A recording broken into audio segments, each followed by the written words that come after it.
안녕하십니까. 한강 리치부동산 중개법인 대표 나영성입니다. 오늘은 저희 흑석동 부동산에서 교육이 있었어요. 세법 관련해서. 그래서 제가 그 자료를 받아서 그 교육에는 참여를 못했지만 그 자료를 받아서 거기에 내용을 덧붙이고 제가 이해하는 선에서 공부하는 선에서 이 블로그도 꾸미고 그 관련된 내용을 유튜브를 찍게 되었습니다. 제가 전문가가 아니에요. 세법에. 그렇기 때문에 저한테 세법 관련된 질의를 하지 마시고요. 심지어 부동산이라든가 이런 것도 전부 지금은 제가 유료 상담하고 있으니까 그냥 유튜브 보시고 그 부분에서 충분히 이해를 하시고요. 이해 안 되신 분은 주변에 전문가를 찾아가서 유료 상담하시기 바랍니다. 마찬가지로 여기에 이 올라온 내용도 보면 현중 세무회계라고 하는 이 서중택 세무사님이 만든 자료입니다. 그렇기 때문에 어떤 양도소득세라든가 상속세, 증여세 이런 부분은 가서 유료 상담과 그 다음에 세무 일을 맡겨서 실제로 이 그냥 호기심 해소 차원의 그러한 단순 질의 응답은 자제해 주시기 바랍니다. 자, 개정세법의 주요 내용이 뭐냐? 첫 번째, 세대의 범위를 정한 거예요. 세대를 왜 정할까요? 흔히 손님들 중에 이런 분들이 많아요. 대학교 다니는 자녀가 있는데 자녀 앞으로 뭐 빌라를 하나 사거나 아파트를 전세 끼고 사가지고 이거 사주면 어떨까요? 근데 그럼 뭐가 돼요? 이미 자기가 부모님이 주택이 있으면 자녀 앞으로 집을 사면 뭐가 돼요? 2주택자가 되고 3주택자가 다주택자가 될 수 있잖아요. 그러면 어떻게 돼요? 양도세라든가 이런 게 중과가 나오고 또는 뭐가 나와요? 정부세도 나올 수 있고 여러 가지 세제의 어떤 불리함이 있겠죠. 그래서 세대를 어떻게 해요? 분리시켜버리고 싶어요. 그런데 아무 제한 없이 세대를 분리시켜버리면은 국가에서 봤을 때는 어떻게 돼요? 이건 절세가 아니라 탈세가 되는 거야. 그러니까 일정한 경우는 세대를 분리했다 하더라도 뭐다 동일세대로 봐서 다주택자에게 매기는 중과세를 할 필요가 있을 때는 그렇게 매기겠다는 거야. 그래서 그러면 어떨 때 세대가 분리고 어떨 때가 세대가 분리가 안 되는지 이게 이제 궁금한 거죠. 그래서 기본적으로 소득이 없으면 세대 분리가 힘들겠죠. 특히 이제 대학생들 보면은 자 어떨 때 분리가 될 수 있는지 한번 보겠습니다. 자 소득세법 88조 제6호 단소에서 뭐라고 하냐면 자 30세 이상이면은 세대 분리가 돼요. 그러니까 30세가 넘으면 소득이 있고 없고를 떠나서 일단은 된다. 그래서 30세 이상 되는 자녀가 독립해서 나간다. 그러면 독립세대가 되겠죠. 그러면 그 독립한 세대의 자녀 명의로 집을 사게 되면 내 주택과 자녀의 주택수가 별개이기 때문에 이 주택이 안 되겠죠. 그 다음에 배우자가 사망하거나 이혼한 경우 이런 경우도 1세대가 되는 거예요. 그 다음에 이제 30세 미만인 미혼자가 있을 때 이게 이제 우리가 키포인트죠. 이 부분이 자 30세 미만인 미혼자 여기에 이제 흔히 말하는 부모님들이 그러니까 아직은 취업을 안 한 자녀 명의로 부동산을 사놓을 경우가 여기에 해당됩니다. 그런데 이때 30세 미만인데 미혼자면서 그때는 뭐가 있었냐면 수입이 있어야 돼요.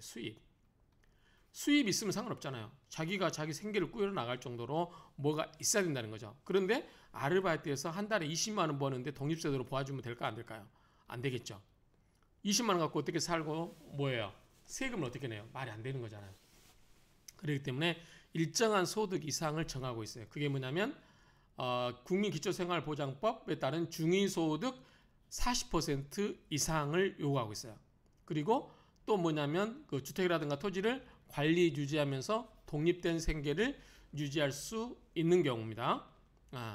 그래서 이런 경우는 이제 우리가 30세 미만인 경우에도 이런 경우는 독립세대로 본다. 어떨 때? 첫 번째 중위소득이 40% 이상의 수준이 된다.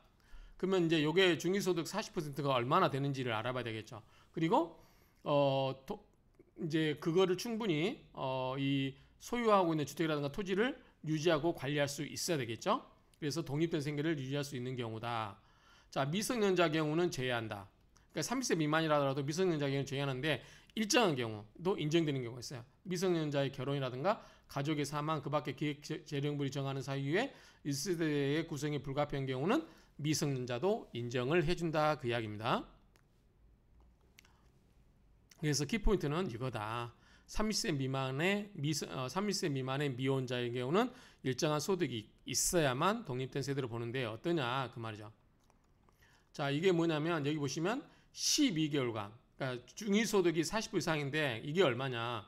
12개월간 경상적 반복적 소득이 기준 중위소득을 12개월로 환산한 금액이 40% 이상이다. 사업소득, 근로소득, 기타소득, 저작권이라든가 강연료, 기타 여러 가지 프리랜서로 활동할 수도 있잖아요. 그런 여러 가지 연구 영역이라든가 이런 수입이 있으면 상관이 없겠죠? 자, 얼마냐? 보면은 자, 1인 가구가 222만 원이에요.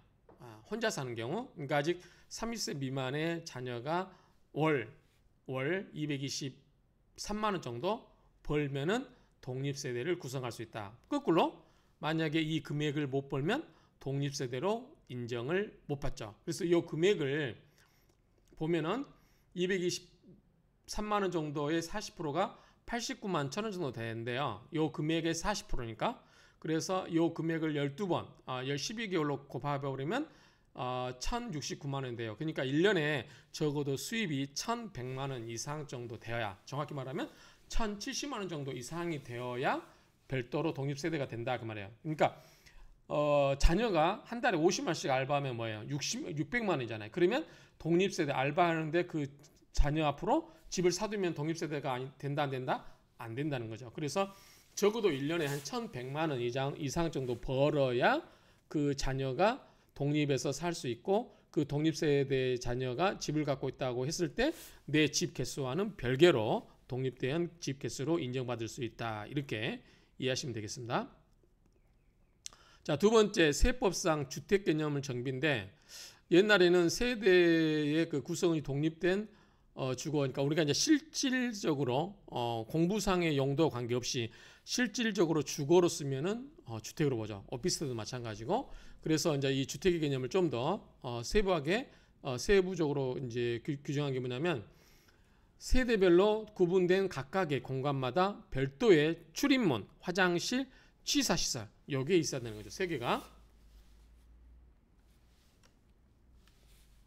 그래서 출입문 있어야 되고 화장실, 취사시설 이런 것들이 있어야만 주택으로 본다 그 말이죠. 그다음 주거용 오피스텔은 이게 있어요. 대부분 출입문 있고 화장실 있고 취사시설이 있죠. 근데 고시원에 이게 있나요? 고시원에 별도 이게 있나요? 이런 거는 봐야 되는데 실제로 그게 그렇게 구조가 만들어졌으면 주택으로 본다는 거죠. 자, 그런데 이제 오피스텔은 나중에 이야기했지만 오피스텔은 기본적으로 상업용, 사무실이 주 용도이기 때문에 만약에 여기서 잠을 자지 않고 거기서 사무 보는 공간으로 쓴다고 하면 주택으로 보지 않겠죠. 그래서 이제 오피스텔 같은 경우는 주인이 세입자 보고 전입신고 하지 말아라. 실제로는 주택으로 쓰는데도 이렇게 하는 거죠. 근데 그거는 가능해요, 안 가능해요? 불가능한 거죠. 왜냐하면 그건 주택임대차보법상 임차인에게 불리한 거기 때문에 강행 규정에 의해서 무효가 된단 말이죠. 그렇기 때문에 그런 경우는 세입자가 신고해버리면 끝나는 거예요. 그래서 최근에 얼마 전에 노량진 드림스퀘어 오피스텔 이거 관련해서 상담하는 분이 계셨는데 막을 수가 없어요. 세입자의 그 권리를. 그렇기 때문에 이런 경우는 이제 협조를 구해서 빼달라고 할 수 있겠지만 이미 세무서로부터 한번 그러한 통지를 받았으면 이제 관찰 대상이 돼버리는 거겠죠. 그러니까 실질적으로 주택으로 쓰고 있으면 그냥 주택으로 쓰고 그거를 피할 수 있는 방법은 뭐다? 임대사업자로 등록하면 됩니다.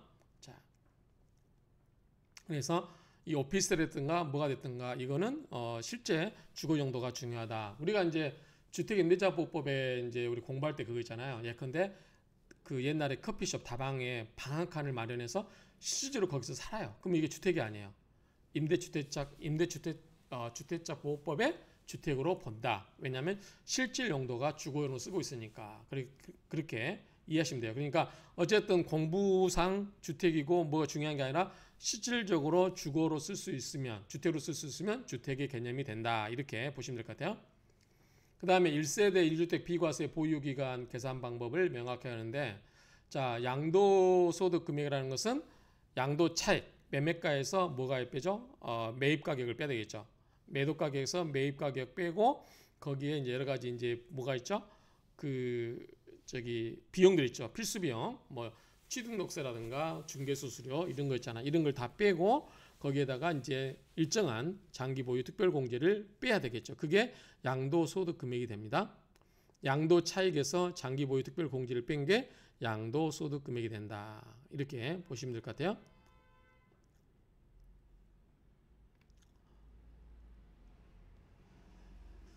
자, 여기 보시면은 이제 조합 입주권이 나와요. 조합 입주권에 대하여 그 자산의 양도 차익에 다음 표 1에 따른 보유 기간별 공제율을 곱하여 계산한 금액을 장기 보유 특별 공제라 한다 그 말이죠. 다만 1세대 1주택에 해당하는 자산의 경우는 그 자산의 양도 차익에 다음 표 2에 따른 보유 기간별 공제율을 곱하여 계산한 금액과 같은 뭐 이거 금액을 말한다. 근데 이거 보면 이렇게 규정이 되어 있어요. 소득세법. 자, 시행령 154조 5항에 보면 보유기간의 계산은 이렇게 다른데, 자, 여기 보면은 개정안 사실상 주거 사용일 병인데 옛날에는 취득일로부터 양도일까지로 했는데 이게 개정안에서 사실상 주거 사용일. 그러니까 중간에 뭐가 있냐면 상업시설로 쓰고 있었어요. 장사할 수 있는 상업시설 쓰고 있는데 중간에 뭐예요? 주택으로 바꿨어요. 그러니까 이게 뭐냐면 실제 사실상 주거용으로 사용했잖아요. 그 다음에 또 뭐가 있어요? 용도 변경을 할 수 있죠. 그 용도 변경하는 경우, 이렇게 쉽게 이야기해서 뭐냐면, 자, 예컨대 상업시설이 있었어요. 그러니까 상가로 쓰고 있다가 한 5년 정도 상가로 쓰고 있다가 이거를 주택으로 바꿨어요. 주택으로 용도 변경하거나 또 뭐였다? 주택으로 실제 써요. 그리고 뭐다시 그 3년 동안 썼어요. 그리고 이것을 8년째, 이제 5년 상가로 쓰고 3년 동안 주택으로 쓰고 이것을 매도를 했어요. 이럴 경우에 세금이 어떠냐 이거죠. 자, 주택 같은 경우는 여러 가지 비과세 혜택이 있지만 상가는 기본적으로 비과세 혜택이 별로 없죠.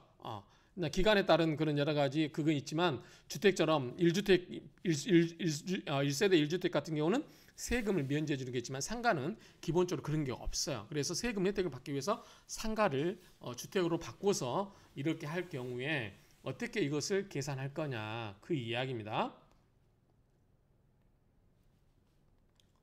여기 보면 표 1, 표 2가 있어요. 자, 여기 보면은 표 1, 표 2가 있는데 요거는 참조하시면 될 것 같고, 자, 이거는 이 기간이 있어요. 이거 표 1이란 건 뭐냐면 그 상가를 말했을 때 이 기간이에요. 그 다음에 표 2는 주택이 있을 때. 그래서 보유 기간과 거주 기간별로 이게 있죠. 10년, 10년에서 40% 바뀌었잖아요.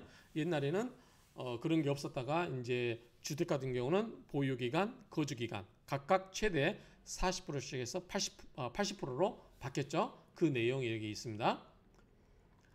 자, 여기 보면은 이제 이게 나오죠. 자, 뭐냐면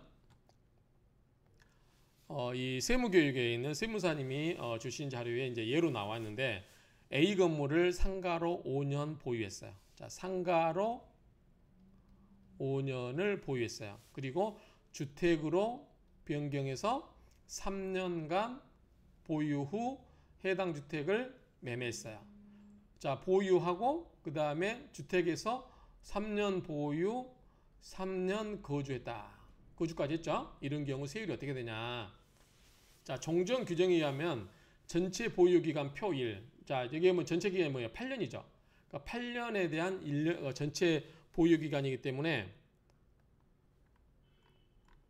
이 전체 표에서 8년이면 이거잖아요. 8년 이상 군이면 16%죠. 16%. 그래서 16%. 8년 전체 보유 8년은 16%고 그 다음에 주택 보유 및 거주기간표 2년이니까 12%잖아요. 그렇죠? 12%니까 24%예요. 그러면 16%와 24% 중에 큰 거잖아요. 맥스니까. 그러면 최대 여기서 혜택 받을 수 있는 게 24%인 거죠. 근데 개정 규정은 어떻게 했냐면 자, 각 용도 기간별로 거주 보유 기간을 합산해 버려요. 그러면 뭐냐면 자, 여기서 아까 상가는 5년이었죠. 5년 계산하면 얼마냐면 5년 이상이면은 10%죠. 5년 이상 6년 미만 10%. 그렇죠? 자, 10%. 그 다음에 주택은 3년 보유라고 했죠. 3년 보유. 그럼 3년 이상 4년 미만이니까 여기에 해당되죠. 그러면 12%예요. 그 다음에 거주기간도 3년이기 때문에 여기에 해당되죠. 12%예요. 그러면 12, 12, 24. 그렇죠? 그러면 자, 보유의 12%, 거주의 12%, 상가가 10%였죠. 그럼 두 개 합치면 세 개 합치면 얼마죠? 34%가 되죠. 34%. 그래서 아까 저번에 했던 것보다는 24%보다는 세율이 더 높겠죠. 그러면 당연히 세금을 더 절약할 수 있는 34%를 채택하겠죠. 그래서 개정안이 훨씬 더 세율이 혜택이 더 크다 이렇게 보시면 되겠죠. 그래서 제 생각에는 보험 사안의 경우는 개정세법에 따른 이율이 더 유리하다 이렇게 결론이 내릴 수 있습니다. 그 다음에 공동상속주택 이건 좀 바꿨으면 좋겠어요. 예를 들어서 자 부모님 돌아가시고 A라는 주택을 부모님부터 주택을 A, B, C A가 장남이라서 50% B가 25% C가 25% 이렇게 비율대로 받았어요.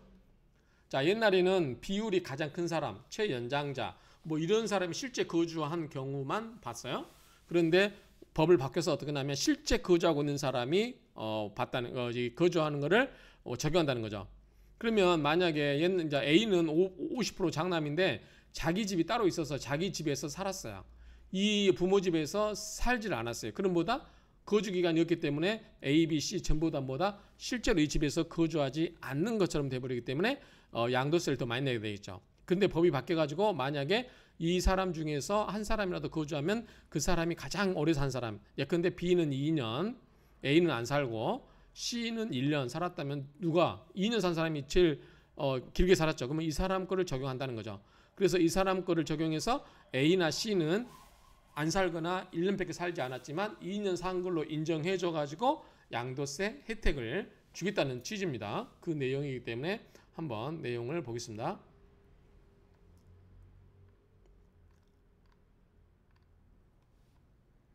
자 옛날에 보면은 공동상속주택을 소유한 것을 보는 사람의 거주기간을 판단한다. 그래서 상속지분이 가장 큰 사람 아까 A 50% 했죠. 그 다음에 당해주택에 거주하는 자 최연장자 이렇게 봤어요. 근데 개정에서는 공동상속주택에 거주한 공동상속인 중 A, B, C 중에 한 사람이라도 거주기간이 가장 긴 기간으로 판단한다. 그렇게 보는 겁니다. 세무사님은 종전 기준으로 판단 시 실제로 거주하는 자와 공동상속주택을 소유한 것을 보는 자가 상이하여 비과세 및 장기보유 특별공제 적용 시 문제가 있을 수 있다. 이렇게 하는데 이게 더 좋다는 거죠. 자, 아까 이야기했죠. 그래서 여기 보시면 자 상속인 A, B, C는 상속으로 무지개 아파트를 취득했다. 상속 지분이 A는 50%, B는 25%, C가 25%예요. 그 무지개 아파트에서 A와 C는 거주한 적이 없고 B만 2년을 거주했어요. 그럴 경우에 옛날 기준으로 하면 지분이 가장 큰 사람이 A잖아요. A를 기준으로 2년 보유, 2년 거주 요건이 없죠. 그래서 A는 무지개 아파트 거주자가 있기 때문에 A, B, C 모두 비과세 적용이 불가하고 장특에서 표 1을 적용하게 된다. 그렇겠죠? 표 1은 그냥 거주하고 보유 요건이 없죠. 개정 규정에 의하면 지분이 가장 큰 A의 기준이 아닌 실제로 거주한 B를 기준으로 보기 때문에 2년 보유, 2년 거주 요건을 다 충족을 해버리면 어떻게 해요? 비과세가 적용될 수 있겠죠. 이럴 경우 A나 C는 뭐야? 거주한 바가 없어도 어떻게 해요? 비과세 적용이 가능하고 장특 특례를 적용받을 수 있다는 거죠. 그렇기 때문에 이런 경우는 절대적으로 이 상속인들에게 유리하겠죠. 그래서 이 규정에 의해서 혜택을 받을 수 있다 이렇게 볼 수 있겠죠. 그다음에 다주택자 양도소득세 중과세 배제 추가 및 한시적 중과배제 1년 연장. 이거는 최근에 유서 나온 거 있죠. 뭐 빌라, 아파트는 물론 제외하고 빌라를 뭐 2024년인가 최근에 이제 준공해서 그런 빌라를 산 경우 얼마 이하 그런 경우는 다주택자에서 빼주겠다. 그러면 중과를 안 하겠다는 거죠. 그리고 또 뭐가 있어요? 시골에 자기 기촌 고향에 그 주택을 사는 경우 다 이런 거에 해당될 수 있습니다. 자, 한번 내용을 보시면 이게 이제 개정안의 내용이 이렇게 나왔는데 이거를 한번 밑에 그림을 내용에서 설명하겠습니다. 자, 다주택자 중과 배제 대상 주택 추가인데 종부세 세율 적용에서도 제외되는 주택이다 그 말이죠. 자, 보면 2024년 1월 10일 얼마 전에 뉴스에 나왔었죠. 그래서 내년 12월 31일까지 취득한 주택으로서 다음 어느 하나에 해당돼야 돼요. 뭐냐면 전용 면적이 60회 이하. 그러니까 뭐예요? 25평 이하를 말하는 거죠. 취득가액은 수도권은 6억, 비수도권은 3억 이하. 요게 중요한 것 같아요. 준공 시점 2024년 1월 10일부터 내년 2025년 12월 31일까지에 준공된 거예요. 아파트는 제외되고. 그래서 우리가 이제 착각하기 쉬운 게 뭐냐면 요거 같아요. 이거 준공 시점. 그래서 옛날 구축 빌라 있잖아요. 구축 빌라 예컨대 전용도 60회배 이하, 그 다음에 수도권에서 6억이 안 돼요. 이런 빌라를 사두면 이 뭐죠? 주택으로 보지 않아서 종부세라든가 여러 가지 다주택자에서 빠지기 때문에 좋지 않냐라고 이제 상담하시는 분들이 많이 계실 수 있죠. 그런데 그렇지가 않다라는 거죠. 이거는 언제나 2024년 지금부터 내년 12월 31일까지 준공된 신축 빌라, 아파트를 제외한 그것에 한해서 그 가격도 6억 이하, 그 다음에 면적도 60회배 이하 소형 빌라에 한해서 그러한 신축, 소형 신축주택 이름이 그렇잖아. 소형 신축주택에 한해서 주택을 수요에서 빼주겠다는 거죠. 이거 뭐예요? 부양이라고 할 수 있겠죠. 그 다음에 준공 후 미분양 주택이에요. 준공 후 미분양. 이거는 뭐냐면 비수도권이에요. 수도권이 아닙니다. 비수도권, 지방을 말하겠죠. 그러니까 지방의 미분양 아파트. 여기는 아파트가 제외된다는 게 없었죠. 그래서 지방의 미분양 아파트. 이거는 준공 날짜 있어요, 없어요? 준공 날짜가 없어요. 그러니까 현재 미분양되어 있는 아파트, 준공을 그 전에 받았다 하더라도 미분양된 지 뭐 1년 지났건 2년 지났건 그러한 아파트를 사는 경우, 지방의 아파트를 사는 경우에는 뭐다?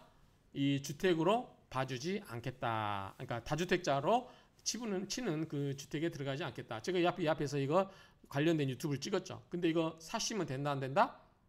알아서 하세요. 저는 추천하지 않습니다. 왜 미분양된 아파트 사서 뭐 하시려고?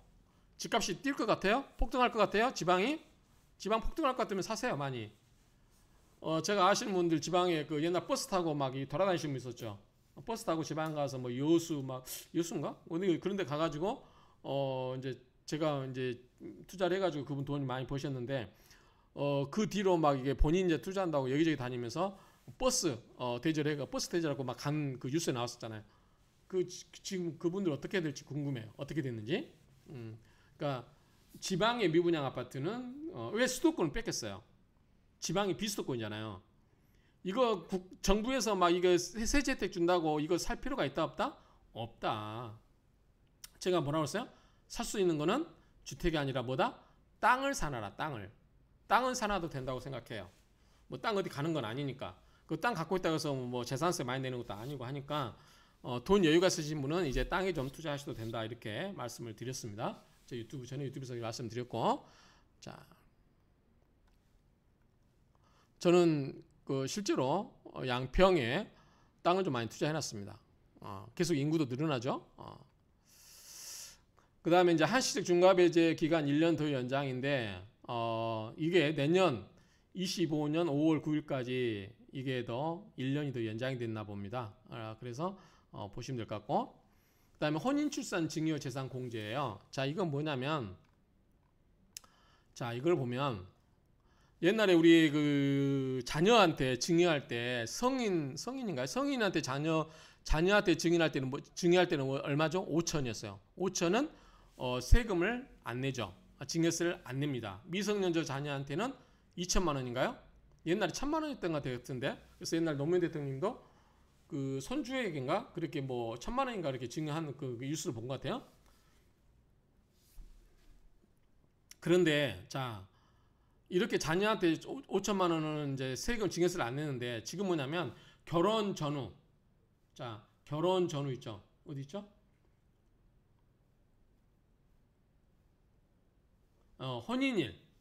혼인 날짜 전후 2년 이내에, 그러니까 전 2년, 후 2년이에요. 그러니까 혼인 날짜 전 2년, 후 2년에 증여를 받은 경우는 1억까지 가능하다는 거죠. 그러면 얼마요?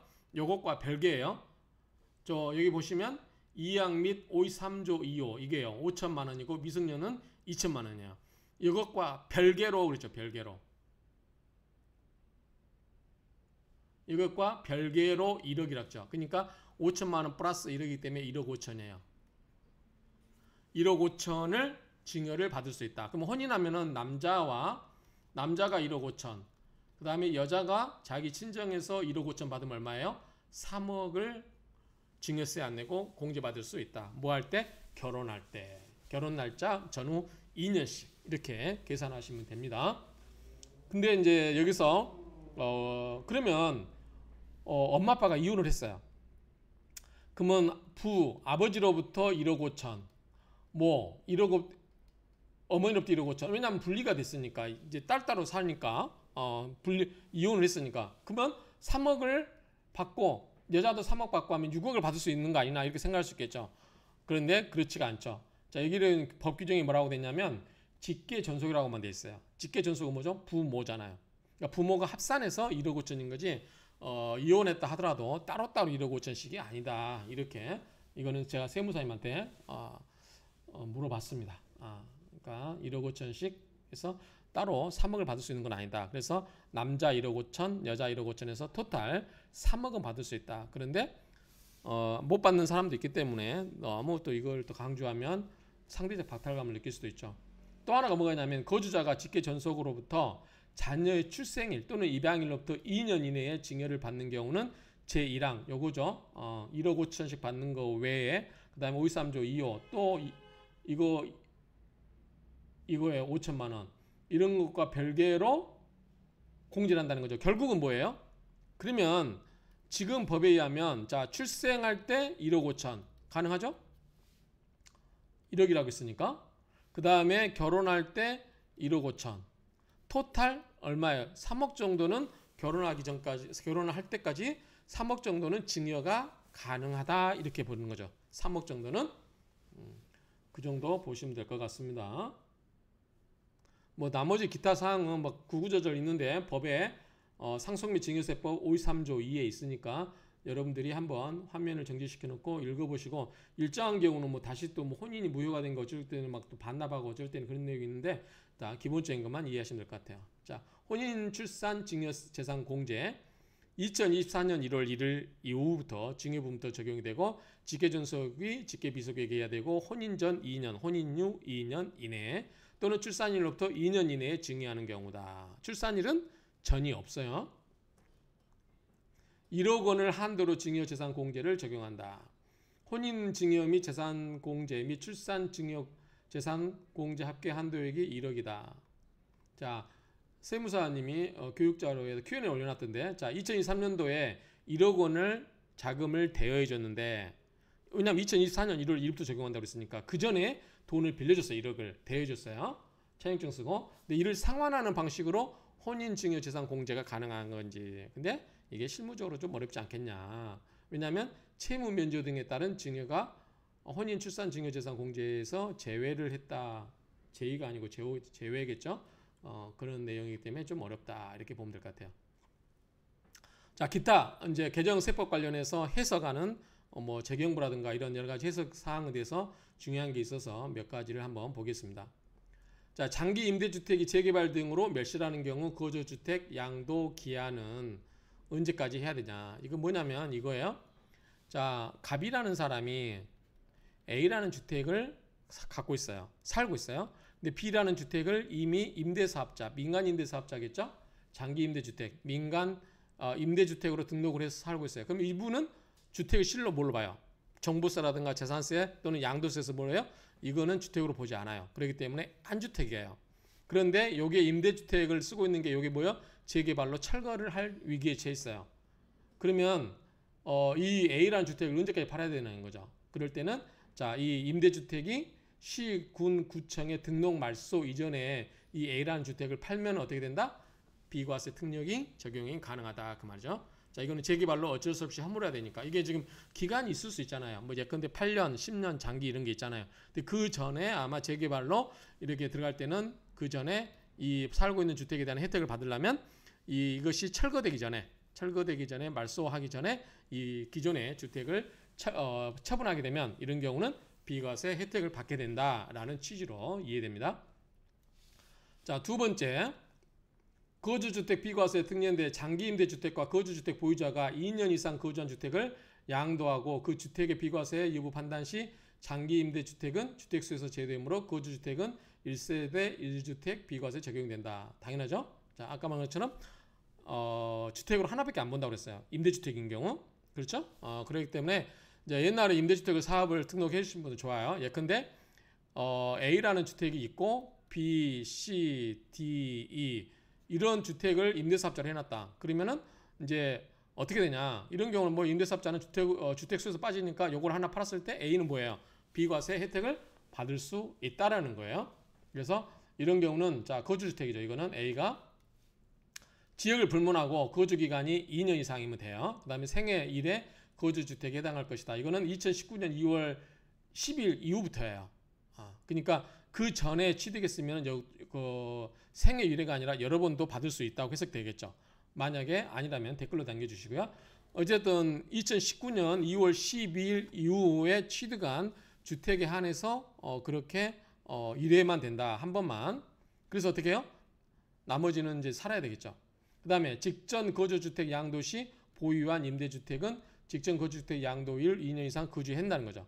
그 말이에요. 자, A라는 주택이 있고 B, C, D, E 이렇게 쓸 때 자, 이거를 팔고 나서 여기에 오요. 2년을 살아야 된다는 거죠. 하나하나. 그렇게 이제 비과세 요건을 맞춰 간다는 얘기고요. 이거는 언제? 2019년 2월 12일 이후에 취득한 주택부터 그렇다는 거예요. 그 전건은 아마 이 적용이 안 되고 그냥 되는 걸로 알고 있습니다. 제 말 믿지 말고 정확한 것은 세무사 상담하시기 바랍니다. 자, 최종 장기임대주택 거주의 비과세 양도는 직전 거주주택 양도 후 양도 차액분만 비과세에 적용한다.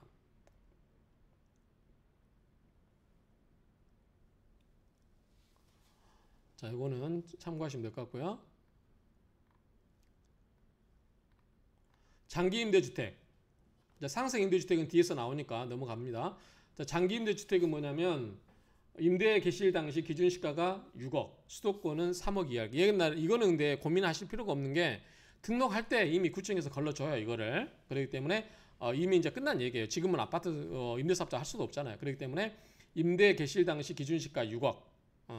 기준시가가 6억이기 때문에 시가로는 뭐 7, 8억, 9억도 될 수 있겠죠. 그러니까 어쨌든 지금은 아파트는 해당 안 되기 때문에 지금은 할 수 있는 게 뭐예요? 오피스텔라든가 그 다음에 뭐 이 빌라 이런 거겠죠. 그러니까 이런 거는 이 기준 이하가 맞춰질 수 있겠죠. 양도일 현재 지방자치단체와 세무서 모두 임대 등록을 해야 된다. 자, 지방자치단체에 가서 하고 그걸 가지고 세무서에 가셔야 됩니다. 세무서에 먼저 가시는 게 아니라 구청을 먼저 들려서 세무서 가시는 거예요. 임대료 증액 5% 준수해야 됩니다. 이거 안 하면 혜택 없습니다. 그 다음에 증액 후 1년의 증액 금지. 그 다음에 1호 이상 임대하고 그 다음에 의무 임대 기간 준수하는 건데 최근에 이제 이거를 뭐 2분의 1 이상 하게 되면 자진 말소 뭐 이렇게 할 수 있다라고 돼 있죠. 이거는 이제 자세한 거는 물어보시면 될 것 같아요. 구청에. 그 다음에 다음에 해당하는 장기임주택이 아닐 거. 자, 2020년 7월 10일 이후에 임대 등록 신청 아파트.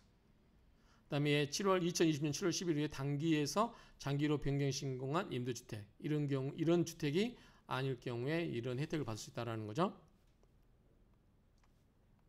구체적인 거는 물어봐야 됩니다. 이제 또 이에 관련된 여러 가지 내용을 볼까요? 장기 임대주택이 등록 말소된 경우. 자, 말소된 경우는 5년 이내에 거주주택을 양도하면 비과세 적용이 됩니다. 자, A라는 주택이 거주주택이에요.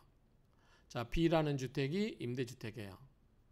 네, B라는 주택을 일정한 경우 자진 말소할 수 있다고 그랬어요. 아니, 말소할 수 있다고 그랬어요. 그래서 말소한 날로부터 5년 이내에 거주주택을 팔면 임대 기간 요건을 갖추어서 비과세 적용이 가능하다. 그렇게 보시면 되고요. 그 다음에 자진 말소된 경우도 의무기간 2분의 2 이상을 채우면 이것도 역시 혜택을 받습니다. 그 다음에 민간주택 특별법인가요? 거기에 이 자동 말소도 있습니다. 이런 경우에 다 이 5년 이내 5년 말소일로부터 5년 이내에 거주주택을 판 경우에 혜택을 비과세 받을 수 있다. 그 말입니다.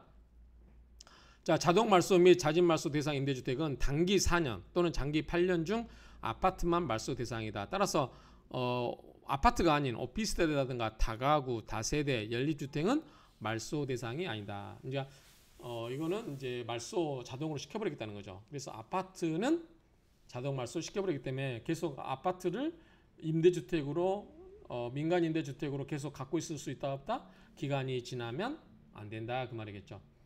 빌라, 오피스텔 이런 것만 되고 아파트는 무조건 말소가 된다 이렇게 이해를 하시면 될 것 같아요. 이 내용으로 보면 자 장기 임대주택의 자진 말소 또는 자동 말소 5년 이내 특례 요건 미준수할 때는 어떻게 되냐 이런 경우는 자 거주자 본인이 장기 임대주택이 자진 말소 또는 자동 말소 후에 거주자 본인이 거주하더라도 임대료 중 5% 증액 요건 미준수하더라도 세무서 사업자 등록 폐업하더라도 말소 5년 이내 거주주택을 양도한 경우는 비과세가 가능하다.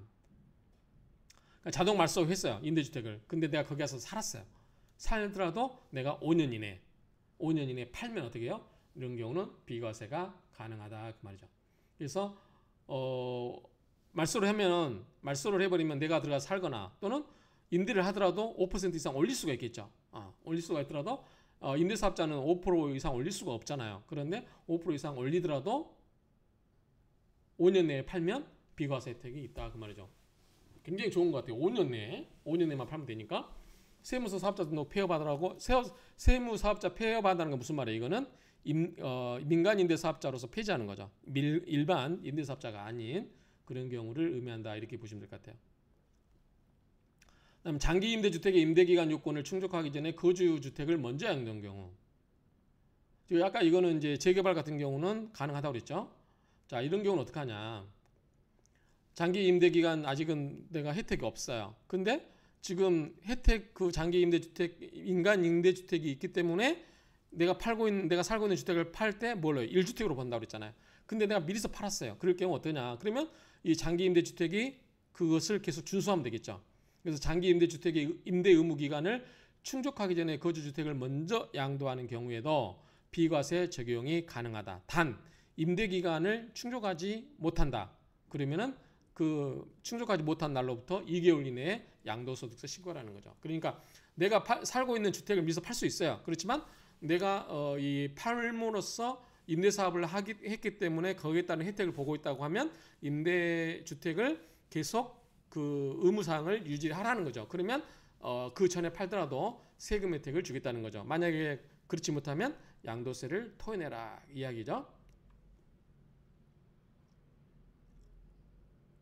자 이거는 밑에 보시면 되고 저는 이제 매수자 부담 양도소득세인데 저 같은 이제 우리가 그 일반 분양 옛날에 이제 보통 특약이 뭐냐면 양도세를 내달라고 해 매수인한테 그런 특약이 있었어요. 근데 저는 그런 계약은 전부 안 했어요. 그냥 그런 계약은 안 하겠습니다. 그래서 아예 그 매수인 보고 양도세를 내라고 하는 그런 계약은 제가 안 했어요. 그렇기 때문에 해당 사항 없을 것 같은데 근데 여기 보니까 그렇게 한 경우가 할 때는 어떡하냐. 그러면 처음 한 번에 한해서 매수자가 그러니까 첫 번째 매수자겠죠. 첫 번째 매수자가 양도세를 내준 그 양도세를 취득가격으로 인정을 해주는 것 같아요. 그 이야기입니다. 자 이런 경우에 처음에 매수자가 해당 매매거래에서 발생하는 양도소득세를 전액 부담하기로 약정한 경우 최초 1회에 한하여 해당 세액이겠죠. 세액을 양도가액에 합산하는 것입니다. 제가 오타가 났네요. 자, 요거는 한번 예를 보면 이거 같아요. 볼까요?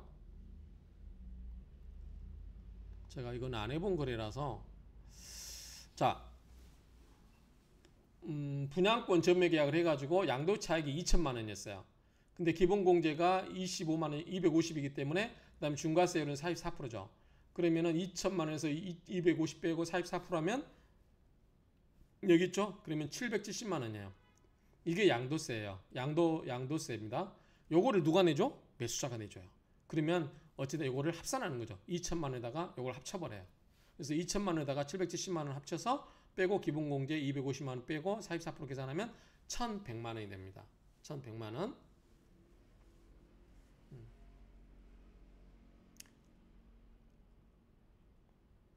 그러면은 매수자 입장에서는 내가 770만 원을 세금을 냈어요. 그렇죠? 거기다가 이 세금 1,100만 원도 내가 내주는 거죠. 그렇지 않으면 원래 뭐예요?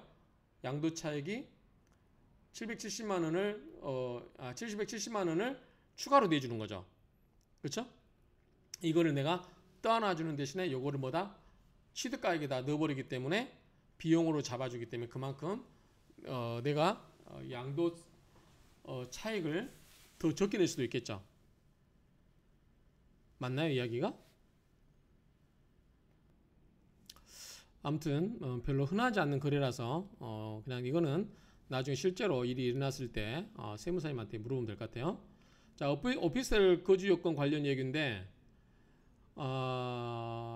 이것저것 따질 것 없이 거주 요건을 적용을 한다. 2020년 10월 19일 이후부터는 양도분부터는 비과세 거주 요건을 적용한다. 그래서 이 무주택 세대 비조정 대상 지역 오피스텔 분양 계약 잔금일 조정 대상 지역인 경우 사용 승인일 때 주택 사용 시에 거주 요건이 있어야 된다. 그래서 비과세 혜택을 받으려면 어떻게 된다?